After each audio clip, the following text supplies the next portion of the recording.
అబ్బో ఇక్కడ కేజీ చీరలు కొంటే అర కేజీ చీరలు ఫ్రీ అంట. మంగళ్య షాపింగ్ మాల్, కేజీల్లో సేల్, టన్నుల్లో ఆనందం. నమస్తే. ప్రస్తుతం నేను ఉప్పల్ నల్ల చెరువు దగ్గర ఉన్నా. సో నా వెనకాల మొత్తం నల్ల చెరువు ఉంది. నల్ల చెరువును సో హైడ్రా మొత్తం కూడా పునరుద్ధరిస్తూ ఉంది. సో ఇది ఉప్పల్ ప్రజలకు, ఉప్పల్ చుట్టుపక్కల ప్రజలందరికీ కూడా ఒక శుభ పరిణామం అని చెప్పుకోవచ్చు.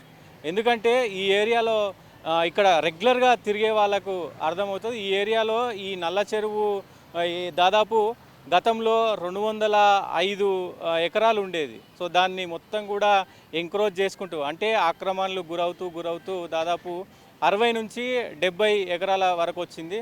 ప్రస్తుతం హైడ్రా వచ్చిన తర్వాత దాదాపు 10 ఎకరాలను ఈ హైడ్రా ఏదైతే ఎంక్రోచ్మెంట్స్ ఉన్నాయో, అంటే ఈ కబ్జాదారులను అందరి నుంచి కూడా మరి ఆ భూములను వెనక్కు తీసుకోవడం జరిగింది. దాదాపు 10 ఎకరాలను కూడా వెనక్కి తీసుకుంది. ప్రస్తుతం 70 ఎకరాలలో చాలా అద్భుతంగా 20 కోట్లతోటి చాలా అద్భుతంగా ఈ చెరువును పునరుద్ధరిస్తూ ఉన్నారు. అయితే గతంలో ఈ చెరువుకు సంబంధించి ఈ రోడ్డు పక్కల మొత్తం కూడా ఈ చెరువు నుంచి వెళ్ళాలంటే దాదాపు 1 కిలోమీటర్ ఉంటుంది.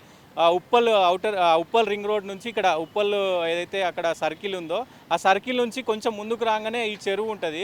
సో ఇక్కడ నుంచి వెళ్ళాలంటే దాదాపు ముక్కు మూసుకొని పోవాల్సిన పరిస్థితి ఉండేది. సో ఎందుకంటే ఎవరైనా రోడ్డు వెంబడి పోయేవాళ్ళు చెత్త చెదారం అంతా కూడా ఇక్కడ పడేసి వెళ్ళేవాళ్ళు. సో అదంతా కుళ్ళిపోయి చాలా ఘోరమైనటువంటి వాసన వచ్చేది. సో ప్రస్తుతం హైడ్రా తీసుకున్నటువంటి ఈ నిర్ణయంతో ఒక్కసారిగా ప్రజలు కూడా ఊపిరి పీల్చుకుంటున్నా ఉన్నారు. అలాగే వాటర్ కూడా ఎక్కడికక్కడ, అంటే వర్షం నీరు వస్తే దాన్ని ఎట్లా మరి మూసిలోకి కలపాలనేది ద్వారం కూడా మొత్తం కూడా ఉన్నాయి.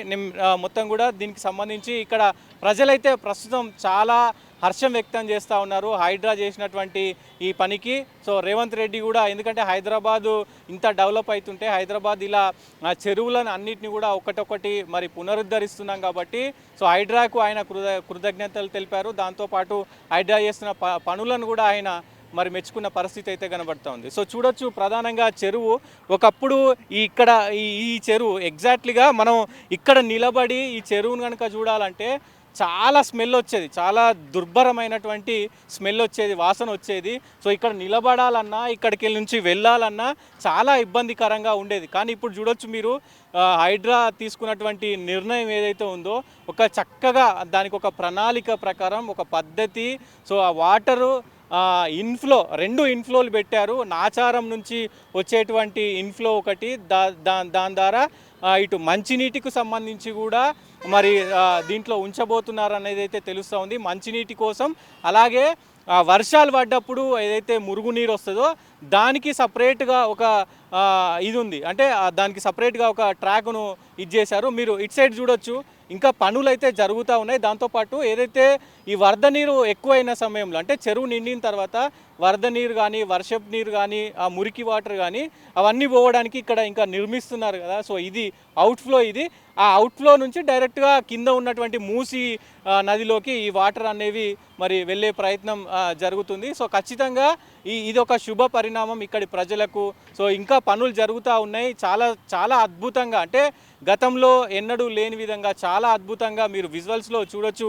సో అక్కడ ఎక్కడికక్కడ ఇక్కడ ఇదంతా కూడా ఒక ఏంటంటే చెరువు కట్ట అంటారు దీన్ని. సో ఈ చెరువు కట్ట అంటే వాకింగ్ చేయడానికి కానీ పిల్లలు ఆడుకోవడానికి కానీ ఇంకా కొత్తగా మరి అన్నీ కూడా ఇంకా తయారు చేస్తామని చెప్తా ఉంది ప్రభుత్వం. హైడ్రా కూడా మరి వాకింగ్ చేసుకునే వాళ్ళకి, జాగింగ్ చేసుకునే వాళ్ళకి, అలాగే పిల్లలకి ఆడుకోవడానికి ఒక చిన్న పార్కు లాగా, అంటే కట్టతో పాటు రన్నింగ్ ట్రాక్, అంటే చెరువు చుట్టూ కూడా రన్నింగ్ ట్రాక్ అనేది కూడా మరి నిర్మిస్తూ ఉన్నారు. సో ఈ ప్రజలు ఇక్కడికి సాయంత్రం సమయాల్లో లేదంటే మార్నింగ్ సమయాల్లో మరి ఇక్కడికి వచ్చి స్వేద తీరడానికి, ఎందుకంటే మొత్తం వాటర్ అంతా కూడా చేంజ్ అయిపోతుంది. ఏదైతే గతంలో పొల్యూట్ అయినటువంటి వాటర్ ఉండేది దీంట్లో, ఇప్పుడు చూడొచ్చు ఆ స్మెల్ అనేది అయితే ప్రస్తుతం రావట్లేదు, ఎందుకంటే మొత్తం కూడా క్లీన్ చేశారు.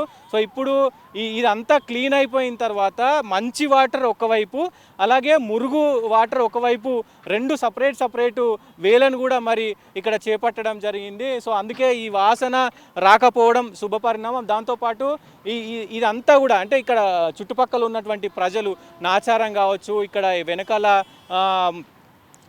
నాచారం, అప్సిగూడ, తార్నాక, అక్కడి నుంచి కూడా ఈ చెరువుకి వస్తూ ఉంటారు. ఇటు సైడ్ ఉన్నటువంటి బోడుప్పల్ కావచ్చు, గట్కేసర్ కావచ్చు, ఇంకా బోడుప్పల్ తర్వాత ఇటు నియర్ బై ఈసీఎల్ ఈ సరౌండింగ్ అంతా కూడా ఇక్కడికి వచ్చి మరి స్వేద తీరే అవకాశం అయితే ఉండొచ్చు.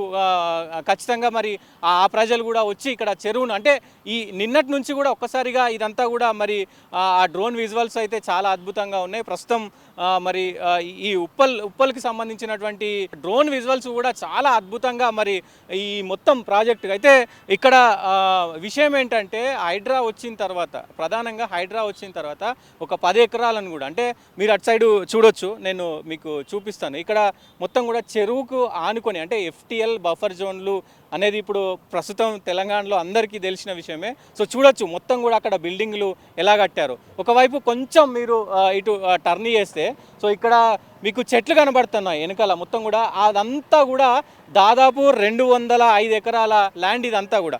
ఈ వెనకాల మొత్తం ఎంక్రోచ్మెంట్ అయిపోయింది. మీకు ఖచ్చితంగా ఆ బిల్డింగ్లన్నీ కూడా చూస్తూ ఉన్నారు. సో వాళ్ళ ఆల్రెడీ నివాసం ఉంటున్నారు కాబట్టి మరి అవి కూల్చలేని పరిస్థితి ఉంది. కూల్చినా కానీ ఎందుకంటే లక్షలు పెట్టి అంత పేదవాళ్ళు కట్టుకున్న పరిస్థితులు కనబడుతున్నాయి కాబట్టి సో ఒక 10 ఎకరాలను మాత్రం వెనక్కి తీసుకొని దాదాపు ఇప్పుడు 70 ఎకరాలు ఒక 20 కోట్లతో దీన్ని మొత్తం కూడా చాలా పకడ్బందీగా చాలా అద్భుతంగా ఈ చెరువును తీర్చిదిద్దబోతూ ఉన్నారు. దాంతోపాటు బతుకమ్మ కుంట ఏ రకంగా అయితే మరి పునరుద్ధరించారు సో అదేవిధంగా ఈ చెరువును కూడా పునరుద్ధరిస్తూ ఉన్నారు. చాలా చక్కగా ఈ చెరువును అయితే మరి వర్క్ నడుస్తూ ఉంది ప్రస్తుతం. ఇంకా మరి అక్కడ చూడొచ్చు అంటే మీకు ఈ ఏరియాలో ఎక్కువగా ఈ ఏరియాకి సంబంధించి ఉప్పల్ ఏదైతే ఉప్పల్ నుంచి వరంగల్ వెళ్ళే వాళ్ళకి ఈ చెరువు అంటే ఆ వాసన అంటే ఇక్కడ నుంచి వెళ్ళాలంటేనే కొంత ఘోరమైన పరిస్థితి ఉండేది. ఇక్కడ దాదాపు ఇక్కడ కొంతమంది ఈ రోడ్ ఎంబటి కూడా చాలా రోజుల నుంచి కూడా అంటే కొన్ని సంవత్సరాల క్రితం నుంచి కూడా మరి ఇక్కడ ఫ్రూట్స్ కావచ్చు, అలాగే కూరగాయలు కావచ్చు, రకరకాల పండ్లు ఫలాలు అన్నీ కూడా అమ్ముకుంటూ ఉంటారు. వాళ్ళు 24 గంటలు ఇక్కడే ఉండి అమ్ముకుంటే ఆ స్మెల్ వాళ్ళు పీల్చుకొని వాళ్ళ హెల్త్లు కూడా ఖరాబ్ అయిపోయిన పరిస్థితి ఉంది. ఎట్టకేలకు మరి రేవంత్ రెడ్డి ప్రభుత్వం అలాగే హైడ్రా తీసుకున్నటువంటి నిర్ణయంతో వీళ్ళందరూ కూడా ఇక్కడ చుట్టుపక్కల ప్రజలైతేనేమి, ఇక్కడ ఉండేటువంటి ప్రజలైతేనేమి, ఇక్కడ ఏదైతే ఈ మార్కెట్ అంటే పండ్లు ఫలాలు అమ్ముకునే వాళ్ళు ఏదైతే బిజినెస్ చేసే వాళ్ళు అయితేనేమి చాలా హర్షం వ్యక్తం చేస్తూ ఉన్నారు. ఎందుకంటే ఇక్కడ ఇంకా దీనికి ప్రత్యేకంగా పక్కనే బస్ స్టాప్ అంటే ఉప్పల్కు సంబంధించినటువంటి బస్ స్టాప్ను కూడా ఇక్కడే మరి ఏర్పాటు చేశారు. సో వాళ్ళందరూ కూడా బస్సు దిగిన తర్వాత ఈ ఆహ్లాదకరమైనటువంటి వాతావరణాన్ని చూసి మరి కొద్దిసేపు ఎంజాయ్ చేసి వెళ్ళే అవకాశం కూడా ఉంటుంది. ఇది మొత్తం కూడా పూర్తయిపోయిన తర్వాత ఇంకా చాలా అద్భుతంగా ఇప్పటికే 90% 95% అయిపోయింది. ఈ ఒక్క ఏదైతే ఈ కట్ట ఉందో అంటే ఈ కట్ట అలాగే రన్నింగ్ ట్రాక్ ఇవన్నీ కూడా చేస్తారు. దాంతోపాటు చిన్న అంటే ఫుడ్ కోర్ట్ లాంటివి అట్లాంటివి కూడా మరి ఏర్పాటు చేస్తామని అయితే ప్రభుత్వం చెప్తుంది. సో అవన్నీ అయిపోయిన తర్వాత చాలా చక్కగా ఉండబోతుంది, అద్భుతంగా ఉండబోతుంది. దాంతోపాటు ఇక్కడ ఉప్పల్ పరిసర ప్రాంతాలు ఉప్పల్ నియర్ బై ఉన్నటువంటి వాళ్ళందరికీ కూడా ఇదొక శుభ పరిణామం అని చెప్పుకోవచ్చు. సో కొంత హైడ్రాని వ్యతిరేకిస్తున్న వాళ్ళు అంటే హైడ్రా కొంతమందిని కావాలనే ఇది చేస్తుంది, పేద ప్రజల ఇల్లు కూలుస్తుంది అనేది ఒక రీమార్క్ ఉన్నప్పటికీ కూడా సో ఇలాంటి పనులు చేయడం వల్ల బతుకమ్మ కుంట కావచ్చు, అటు ఏదైతే కుకట్పల్లికి సంబంధించినటువంటి చెరువు కావచ్చు, ఇప్పుడు ఉప్పల్ చెరువు కావచ్చు, ఇవన్నీ చెరువులు కూడా కొంతమేర మంచిగా అవుతున్నాయి. కానీ ఇట్లాంటి మంచి జరుగుతున్నప్పుడు ఎంతో కొంత ఎక్కడో కొంత అంటే ఇటు అధికారులు చేసిన తప్పిదాలకు అధికారులు కొంత మరి ప్రభుత్వ యంత్రాంగం చేసినటువంటి తప్పిదాలకు ఇప్పుడు పేద ప్రజలు కూడా కొంతమంది బలవాల్సిన అవసరం ఏర్పడ్డది. మనం చాలామంది పేద ప్రజల ఇల్లులు కూడా కూలిపోయిన పరిస్థితులు చూసినాం. కానీ హైడ్రా కాజ్ ఏంటంటే చెరువులను పునరుద్ధరించడం. హైడ్రా పని ఏంటి అంటే ఎగ్జాక్ట్లీ హైడ్రా చేసే పని ఏంటంటే ఇది చెరువును యథాతథంగా అంటే గతంలో కాకతీయ రాజులు ఉన్నప్పుడు కావచ్చు, గతంలో మనకి 100 గొలుసు కట్టు చెరువులు ఉండేది. సో అవన్నీ కూడా యాస్టీజ్ చేస్తే భావి తరాలకు వచ్చే మన పిల్లలకి కూడా మంచి భవిష్యత్తుని ఇవ్వగలుగుతాము. ఎందుకంటే వాటర్ ఉంటేనే ఇప్పుడు ఇట్లా చెరువులు ఉంటేనే ఆ చెరువులలో మనకి వాటర్ ఉంటాయి, వాటర్ ఉంటే గ్రౌండ్ వాటర్ ఉంటాయి, గ్రౌండ్ వాటర్ ఉంటే మనం నివసించే ఇంట్లో కూడా మరి బోర్లు వేసుకున్నా వాటర్ కావాలన్నా సో అవైలబిలిటీ ఉంటే అవకాశం ఉంటుంది. చెరువులన్నీ కబ్జా పెట్టి బిల్డింగులు కట్టుకుంటూ పోయిన తర్వాత వాటర్ గ్రౌండ్ సోర్సే ఉండదు. హైదరాబాద్లో ఎక్కడ కూడా గ్రౌండ్ సోర్స్ ఉండదు. సో ఒకవేళ మనం ఎంత డెవలప్ అయినా వాటర్ లేకపోతే పరిస్థితి ఎలా ఉంటుంది? సో మరి ఆ తాగడానికి వాటర్ కావాలి, మనం ఫ్రెష్ అప్ కావాలన్నా వాటర్ కావాలి, ప్రతి దానికి వాటర్ కావాలి. సో అవన్నీ వాటర్ కావాలి అంటే ఖచ్చితంగా హైదరాబాద్లో చెరువులు ఉండాల్సిందే. చెరువులని మళ్ళీ కూడా ఇప్పుడు కొన్ని చెరువులు ఇంకా మరి హైడ్రా ఇంకా ముందు ముందు హైడ్రా చాలా కీలకంగా మారబోతుంది, హైడ్రాకు ఒక చట్టం రాబోతుంది అని మరి రంగనాథ్ చెప్తా ఉన్నారు. సో అది కనుక నిజంగా మరి అవుతే కనుక హైడ్రా ఇట్లాంటి చెరువులను ఇంకా పునరుద్ధరిస్తే దాదాపు ఒక 50-100 చెరువులను కనుక ఈ రకంగా చేయగలిగితే సో ప్రపంచంలోనే నాకు తెలిసి మంచి ప్రాజెక్ట్ లాగా మంచి వ్యవస్థలాగా పనిచేస్తుంది. హైదరాబాద్లో కాదు మొత్తం తెలంగాణలో అలాగే దేశవ్యాప్తంగా కూడా హైడ్రాకు మరి మంచి పేరు వచ్చే అవకాశం ఉంటుంది, ప్రపంచవ్యాప్తంగా కూడా మరి మంచి పేరు వచ్చే అవకాశం ఉంటుంది. చూద్దాం. ఇప్పటి వరకైతే ఈ చెరువును చాలా చక్కగా మరి పునరుద్ధరిస్తున్న పరిస్థితి అయితే కనబడతా ఉంది. సో నేను ఇంకా అక్కడికి మీకు ముందుకు వెళ్ళి కొన్ని విజువల్స్ అయితే చూపిస్తాను. ఎందుకంటే ఆ మంచి వాటర్ అంటే కొంత కలుషితమైనటువంటి వాటరు అలాగే మురుగు అంటే ఆ వర్షం నీటి వాటర్ సపరేట్ చేసేలాగా మరి ప్లాన్ చేస్తున్నారు. సో దాన్ని చూపించే ప్రయత్నం అయితే చేస్తాను. సో ఇది లేఅవుట్లు 2 లేఅవుట్లను కూడా ఏర్పాటు చేశారు. సో అక్కడి నుంచి ఏదైతే మీకు కనిపిస్తుందో సో అక్కడి నుంచి మనకి ఇన్ఫ్లో అనేది ఉంటుంది, అంటే అనేది ఉంటుంది. తద్వారా ఏంటంటే ఇక్కడ ఈ రెండిటికి సంబంధించి కూడా ఏదైతే ఈ కలుషితమైనటువంటి నీరు కావచ్చు అలాగే వర్షపు నీరు కావచ్చు అవి చెరువులో కలవకుండా సపరేట్ ఈ రెండింటిని కూడా ఈ 2 అవుట్లెట్లను నిర్మించారు ప్రభుత్వం హైడ్రా కలిపి. సో అంటే ఇప్పుడు ఇక్కడ ఉండేటువంటి వాటర్ ఏవైతే ఉన్నాయో అవి కలుషితం కాకుండా నేరుగా మంచి నీటిని ఇక్కడ నిల్వ చేసే ప్రయత్నం చేస్తూ ఉన్నారు ప్రభుత్వం. ఖచ్చితంగా ప్రజలకి మరి మంచి చాలా ఆహ్లాదకరమైనటువంటి వాతావరణం ఇక్కడ ఉండాలంటే ఆ కలుషితమైనటువంటి నీరు ఈ చెరువులో కలవద్దు. కాబట్టి అట్లాంటి టెక్నాలజీని యూజ్ చేసి అంతా కూడా మరి దీన్ని నిర్మించడం జరిగింది. అందుకే ఈ 2 లేఅవుట్లను కూడా నిర్మించారు. సో ప్రధానంగా ఇక్కడ మీరు చూడొచ్చు ఈ 2 లేఅవుట్లు అక్కడ ఉంటుంది. సో ఈ కలుషితమైనటువంటి అంటే రెగ్యులర్గా మన ఇండ్ల నుంచి కావచ్చు అలాగే వర్షాలు కొట్టినప్పుడు మురుగు వాటర్ కావచ్చు అవన్నీ కూడా ఏదైతే ఆ మెయిన్ చెరువు ఉంటుందో ఆ మెయిన్ చెరువులోకి ఆ మెయిన్ 24 అవర్స్ ఉండేటువంటి వాటర్ ఏవైతే ఉంటాయో అంటే స్వచ్ఛమైన నీరు ఏవైతే ఉంటాయో దాంట్లో ఇవన్నీ కలవకుండా సపరేట్ లేఅవుట్లను ఈ 2 లేఅవుట్లను అయితే నిర్మించడం జరిగింది. సో తద్వారా ఏంటంటే ఆ మొత్తం చెరువు అంతా కలుషితం కాకుండా ఉంటుంది. అలాగే వర్షం కనుక ఫుల్ పడ్డప్పుడు అంటే పెద్దగా వర్షాలు వచ్చినప్పుడు ఆ వాటర్ కూడా ఇక్కడ ఈ చెరువులో మరి నిండకుండా అప్పటికప్పుడు వెళ్ళిపోయేలాగా అవుట్ఫ్లో నుంచి ఏదైతే మూసీలోకి వెళ్ళే ద్వారం ఉంటుందో అక్కడి నుంచి కూడా డైరెక్ట్గా అటు వెళ్ళే విధంగా కూడా దీన్ని మొత్తం ఒక పక్కా ప్రకడ్బందీ ప్రణాళికతో చాలా చక్కగా ఒక 20 కోట్లతో దీన్ని నిర్మించడం జరిగింది. ఇది ప్రజలకు తెలంగాణకు ఇది ఒక శుభ సూచకం అని చెప్పుకోవచ్చు. ఎందుకంటే ఇక్కడ ఉన్నటువంటి ప్రజలందరూ కూడా చాలా హర్షం వ్యక్తం చేస్తూ ఉన్నారు. సో ఇది గత కొన్ని సంవత్సరాలుగా మరి ఎంక్రోచ్మెంట్కి గురవుతూ ఉంది. చెత్త ఇక్కడ ఈ నల్ల చెరువు ఏదైతే ఉందో మొత్తం కూడా చెట్లు మొత్తం కూడా చెత్త పడేసి అంటే చెరువు పక్కనే ఇప్పుడు ఇక్కడ ఈ కట్ట ఏదైతే ఉందో ఆ కట్టకు మొత్తం చుట్టుపక్కల మొత్తం కూడా డస్ట్బిన్ అంటే డస్ట్ అంతా పడేసిపోయేవాళ్ళు, చెత్త అంతా పడేసిపోయేవారు. అదంతా మురికి ఆ వాసన చాలా చాలా దరిద్రంగా ఉండేది, చాలా అంటే కంపు స్మెల్ ఘోరంగా వచ్చేది. సో అదంతా కూడా తీసేసి సో ఇలా ఆహ్లాదకరంగా చేశారు. ఇది ప్రజల కోసం చేయడం, అటు హైదరాబాద్ డెవలప్ అవ్వడం అలాగే తెలంగాణ డెవలప్ అవ్వడం చాలా మంచి పరిణామం అంటూ కూడా మరి రేవంత్ రెడ్డి అన్నారు. అలాగే హైడ్రా రంగనాథ్ కూడా అంటున్న పరిస్థితి కనబడుతుంది. దట్టు ఇక్కడ ప్రజలు కూడా చాలా సంతోషంగా ఉన్నారు. ఎంక్రోచ్మెంట్లు అంటే ఇప్పటికే మీరు ఏదైతే 205 ఎకరాలు ఉండేది ఇది మొత్తం టోటల్గా ఈ చెరువు నల్ల చెరువు అనేది ఉప్పల్ నల్ల చెరువు ప్రస్తుతం అయితే 70 ఎకరాలు మాత్రమే ఉంది. ఈ 70 ఎకరాల్లో దీన్ని మొత్తం కూడా ప్లాన్ చేసిన పరిస్థితి కనబడతా ఉంది. సో మొత్తం పూర్తయిన తర్వాత దాదాపు ఇప్పుడు 95% పూర్తయింది. ఇంకా అక్కడక్కడ కొంత వర్క్ నడుస్తూ ఉంది. ఏదైతే కట్టబోయడం కావచ్చు అలాగే సైడ్ ట్రాక్ కావచ్చు ఇవన్నీ కూడా ఇంకా నిర్మిస్తూ ఉన్నారు. సో అవన్నీ అయిపోయిన తర్వాత దీని ఓపెనింగ్ రోజు మరి ఎలా ఉంటుందో చూడాల్సిన అవసరం అయితే ఉంది. చాలా ఇప్పటికే 90% 95% అయిపోయింది కాబట్టి ఇప్పటికే చాలా అద్భుతంగా ఉంది. అంటే గతంలో ఉన్న సిచ్యువేషన్కి ఇప్పటి సిచ్యువేషన్కి చాలా తేడా కనబడుతూ ఉంది. ఇది ఒక మంచి శుభపరిణామం. సో ఇక్కడ కొంతమంది ఏదైతే రెగ్యులర్గా కూరగాయలు అమ్ముకునే వాళ్ళు, పండ్లు పొలాలు అమ్ముకునే వాళ్ళు ఉంటారు కదా, వాళ్ళని మాట్లాడించే ప్రయత్నం అయితే చేద్దాం. వాళ్ళ మాటల్లోనే అసలు ఇక్కడ ఎట్లా ఉండే పరిస్థితి, ఇప్పుడు ఎట్లా ఉంది అనేది కూడా, ఈ చెరువు ఇట్లా పునరుద్ధరించడం, సో రేవంత్ రెడ్డి హైడ్రా తీసుకున్న నిర్ణయం ఎట్లా ఉంది అనేది కూడా అడిగి తెలుసుకునే ప్రయత్నం చేద్దాం. సో మాట్లాడదాం. సో ఇక్కడ అన్న ఉన్నారు. అన్న, మీరు ఎన్ని సంవత్సరాల నుంచి ఇక్కడ ఈ వ్యాపారం చేసుకుంటారు? 3 సంవత్సరాలు అవుతుంది. 3 సంవత్సరాలు అవుతుంది. 3 సంవత్సరాల నుంచి. సో ఇది హైడ్రా ఇప్పుడు ఈ చెరువుని బాగా నీట్గా చేస్తుంది కదా, బాగానే ఎట్లా అనిపిస్తుంది? మంచిగానే ఉంది, నీట్గా ఉంది. గతంలో ఇప్పుడు మీరు స్టార్టింగ్ ఇక్కడికి వచ్చినప్పుడు ఈ రోడ్డు మీద అంతా కూడా చెత్త ఆ చెత్త ఉండేది, ఆ స్మెల్ వచ్చేది. ఇప్పుడు రావట్లేదు. పరిస్థితి ఎట్లుండే? అప్పుడు బాగాలేదు, ఇప్పుడు మస్తు బాగానే ఉంది. నీట్గా ఉన్నది. ఇప్పుడు చెరువు మొత్తం నీట్గా అయిపోయింది. మంచిగా పార్కింగ్ గీరికి మంచిగా పెట్టారు.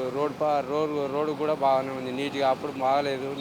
3 సంవత్సరాలు 2 సంవత్సరాల కింద అసలే బాగాలేదు. ఇప్పుడైతే బాగానే ఉంది. ఎగ్జాక్ట్ సిచ్యువేషన్ ఎట్లుండే ఇక్కడ మీరు ఇక్కడికి వచ్చిన? అసలు మనుషులు రావాలంటే ఇక్కడ మస్తు ఇబ్బంది పడేది. తర్వాత అసలు మొత్తం ఇదిగా ఉండేది ఇక్కడ. ఇప్పుడైతే బాగుంది. కొంతమంది హైడ్రాను అంటే హైడ్రా పేదల ఇల్లు కూలుస్తుంది అని కూడా మరి మాట్లాడుతున్నారు. సో ఇట్లాంటి డెవలప్మెంట్ కూడా జరుగుతుంది. మీరు హైడ్రా మీ సొంత అంటే మీ పర్సనల్గా మీరు హైడ్రాను మెచ్చుకుంటారా, లేకపోతే ఏమంటారు? అది దాని గురించి అంటే మనం ఏం మాట్లాడలేము సార్. అది గవర్నమెంట్ చూసుకోవాల్సిందే, మనకు సంబంధం లేదు. ఇప్పుడైతే ఈ సిచ్యువేషన్లో అయితే ఇదైతే నీట్నెస్ మంచిగా ఉంది. ఇంతకుముందు అయితే చెరువు బాగా మురికి నీళ్ళు వాసన వచ్చేది. ఇప్పుడైతే నీళ్ళు గిట్లా మంచిగా వాసన రావట్లేదు, మంచిగా ఉన్నది అది.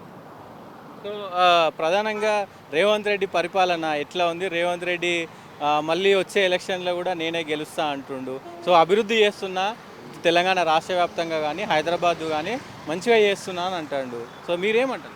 మంచిగానే ఉన్నది సార్, పరిపాలన అంటే మంచిగానే ఉన్నది. కానీ అనుకునే అన్నీ మనం అనుకున్నట్టు మన ఇంట్లోనే మన సంసారం బాగుండదు. ఆయన కూడా అన్ని చేయాలంటే కూడా ఆయనకు కొన్ని భారాలు అనేది ఉంటుంది కదా, వాళ్ళకు కూడా కొన్ని తెలిసి ఉంటాయి కదా. అన్నీ చేయాలంటే కావుగా ఒకదాని తర్వాత ఒకటి అవుతూ ఉంటుంది. అట్లా దాని గురించి ఇంకేమున్నాయి? సో సార్ మీరు ఇక్కడ లోకలేనా కాదా? ఇక్కడ రెగ్యులర్గా వస్తుంటారు పోతుంటారా? తక్కువనా? అదే చెరువుని ఇట్లా చేస్తున్నారు కదా, సో ఏం చెప్తారు హైడ్రా గురించి? చెరువు అంటే బాగుందండి, చెరువు మంచిగా చేశారు, చాలా బాగుంది. అది అసలు వాటర్ ఈ వర్షానికి చాలా నీళ్ళు వచ్చినాయి. మొన్న 4 days నుంచి చూస్తే వాటర్ లేకుండే చాలా వచ్చినాయి కదా, ఇంకా ఫుల్ అవుతుంది. లేదు, హైడ్రా వ్యతిరేకించడం కరెక్ట్ కాదండి, అసలు కాదండి. హైడ్రా ఉండాల్సిందే, లేకపోతే ఇంకొద్ది రోజులకి ఈ చెరువు కూడా పోతుంది కాదండి. ఆల్రెడీ 205 ఎకరాలంట, చూడండి మరి కొద్ది రోజులకు ఇది కూడా గైపోతుంది. హైడ్రా ఉండాలండి, హైడ్రా ఉండటం వల్ల ఇటువంటివి మిగిలిపోతున్నాయి. సో మాట్లాడదాం. అన్న మీరు లోకలా ఇక్కడ లోకలా? సో ఇది పునరుద్ధరిస్తారు కదా, ఏం చెప్తారు దీని మీద? బాగా ఎట్లుండే మీ చిన్న ఉన్నప్పుడు కావచ్చు? రీసెంట్గా మొన్న 5 years కింద చూసుకుంటే కూడా మురికి నీళ్ళతోటి స్మెల్ వచ్చుకుంటూ ఉండేది. ఇప్పుడు బాగున్నది. ఇంకా చేయాల్సిన వర్క్ ఉంది కాబట్టి దాని తర్వాత చెప్పడానికి బాగుంటుంది. ఇప్పటికీ బస్ స్టాప్ పక్కన ఇది ఉండడం చాలా బాగుంది. అంటే ఇప్పుడు హైడ్రాను కొంతమంది వ్యతిరేకిస్తూ ఉన్నారు. సో కొంతమంది పేదల ఇల్లు కూలొస్తున్నారు అనేది కూడా కూలగొట్టించే దగ్గర వ్యతిరేకిస్తారు. ఉన్న చెరువులో మంచి చేయడంలో హైడ్రా బాగానే చేస్తుంది. ఇల్లు పట్టి నీళ్ళు కూలగొట్టడం వల్ల అది ఎవరైనా తప్పే కదా. ఇల్లు అంటే ఎవరికైనా అదొక ఇష్టమైంది. అది పర్మిషన్ ఇచ్చే ముందు గవర్నమెంట్ రాంగ్ చేసిన దానికి ఒక గవర్నమెంట్ అది చేసిన, ఒక గవర్నమెంట్ ఇది చేసిన, దాన్ని ఏం చెప్పలేదు. మీరు నాకు తెలిసి ఇక్కడ లోకల్ అంటారు కాబట్టి ఇప్పుడు మనం నిల్చున్న చోట ఇదంతా కూడా చెత్త పారేసుకుంటూ పోయేటోళ్ళు, వాహనదారులు అయితే ఇక్కడ లోకల్ ఉండేటోళ్ళు. సో ఇదంతా కూడా ఘోరమైన స్మెల్ స్మెల్ తోటి చెత్తతోటి ఉండేది. ఇలా బండ్లు అమ్ముకునే వాళ్ళు ఉండడం, వాళ్ళని పాయింట్అవుట్ చేసుకుని ఇంకోళ్ళు వేసుకుంటూ పోతాళ్ళు. ఇప్పుడు లేదు. రేపు కూడా గార్డెన్ వచ్చేసి వాకింగ్ లాగా చేసుకుంటే బాగుంటుంది. ఎట్లా అనిపిస్తుంది ఓవరాల్గా రేవంత్ రెడ్డి పరిపాలన? ఇట్లాంటి చెరువు గుంటల్లో సూపర్ హైడ్రా, కానీ కట్నీళ్ళు కూలగొట్టడంలో అది కొంచెము బాధాకరమైన విషయం. రేవంత్ రెడ్డి పరిపాలనకి ఏం చెప్తారు అంటే? హైడ్రాలో ఒకటే చూస్తున్నాను చెప్తున్నాను. ఓకేనా? ఓకే. బ్రదర్ ఏమైనా చెప్తారా ఈ చెరువు గురించి? మేడం ఈ చెరువు గురించి ఏమైనా చెప్తారా? అంటే మంచిగా డెవలప్ అవుతుంది కదా? ఓకే, డెవలప్మెంట్ పరంగా బాగానే ఉంది, కానీ హైడ్రా వల్ల మాత్రం రియల్ ఎస్టేట్ చాలా డౌన్ అయిపోయింది. ఇంకోటి ఏంటంటే దాని నుంచి వచ్చే ఏదైతే బెస్ట్ అనేది ఉందో దాన్ని ప్రజలు కోల్పోవడం జరుగుతుంది. రియల్ ఎస్టేట్ సంస్థలు అయితే చాలా పడిపోయిన విధంగా. హైడ్రా అనేది కరెక్ట్ కాదు, అది వచ్చిన కాడి నుంచి చాలా డౌన్ ఉంది. మరి ఇది డెవలప్ అయిందంటే కూడా కారణం హైడ్రా. ఇప్పుడు ఇది డెవలప్ అయింది, ఇళ్ళ మధ్యలో ఉంది చెరువు, దీనికి ఒక అవగాహన ఉంది. కానీ బెస్ట్ నేను కాదనట్లేదు, హైడ్రా ఉంది, ఇది ఇక్కడ కూలిపోతుంది, కొన్నాళ్ళకి ఇది బాగవదు పాడవుతుంది అని చెప్పడం కరెక్టే. కానీ అది ముందే పర్మిషన్ తీసుకునేటప్పుడే అనేది ఉండాలి కదా గవర్నమెంట్కి.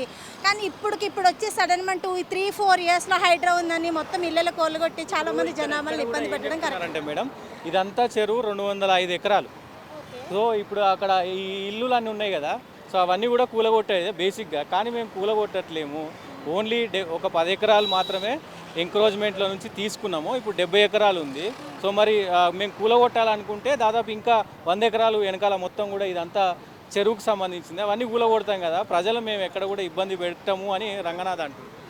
రంగనాథ్ గారికి ఏం చెప్తున్నామంటే ప్రజల్ని ఇబ్బంది పెట్టనంతసేపు పర్వాలేదు. ఏదైనా శ్రేయస్ కోసం కోరినప్పుడు ప్రజల శ్రేయస్కరం మంచిదే, ఆ రాజకీయము ఆ యొక్క మంచి ఉద్యోగం అది.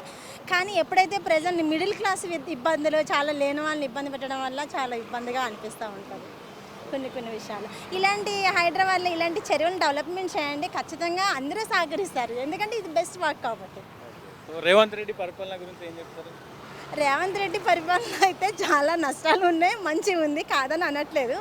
కానీ ఇంకా కొంచెం బెటర్ ఇంప్రూవ్ చేస్తే చాలా బెస్ట్ అని మా ఉద్దేశం. మళ్ళీ నేనే వస్తా అంటుంది కదా, సో నేను ఏం రావద్దు అని అనట్లేదు, మేమందరం కూడా రమ్మని అంటున్నాము. కానీ ఏంటంటే పరిపాలన అనేది ఇంకా బెస్ట్ చూపిస్తే జనాలకి కావాలి. ఎస్ అనుకున్నది అంటే కాంగ్రెస్ వస్తే మాకు ఇట్లా జరుగుతుంది, ఇంత మంచి జరుగుతుంది అనుకుంటే, సో ప్రజెంట్ అది లేదంటారా? యాక్చువల్గా కాంగ్రెస్ వస్తే బాగుంటుందని చాలామంది ఉపాధి యూత్ బాగా లేపారు ఆయన ఒక విధంగా.